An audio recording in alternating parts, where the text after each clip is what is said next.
One of the most important things to understand about sun damage and cancer risk is that we're not talking about a single event. This isn't like flipping a switch where a cell is normal one moment and cancerous the next.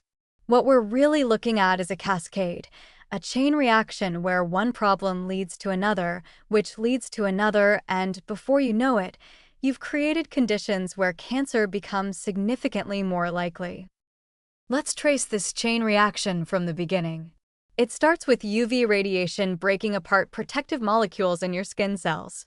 These molecules, particularly certain proteins and antioxidants, are your first line of defense. When they're damaged, your cells become more vulnerable to additional injury. So right away, you've weakened your defenses. That's step one. Step two is the DNA damage we talked about earlier. With your protective molecules compromised, UV radiation has easier access to your genetic material. Those DNA lesions start accumulating, and while your repair systems kick in, they're working under suboptimal conditions. Some repairs are incomplete. Some damaged DNA segments get missed entirely. Now comes step three. Inflammation escalates. Your immune system, detecting all this cellular damage, ramps up its response.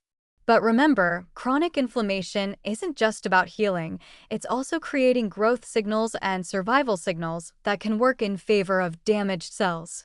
So now you've got cells with DNA damage receiving signals that tell them to survive and multiply.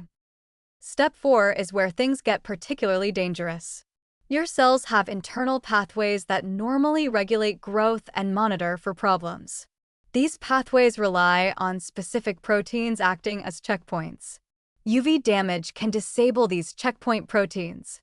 When that happens, cells that should be stopped from dividing, cells that should be recognized as abnormal, manage to slip through and continue replicating. What makes this chain reaction so insidious is that it can be slow and silent. You might not see any signs of trouble for years, maybe even decades. But each link in this chain is making the next link more likely.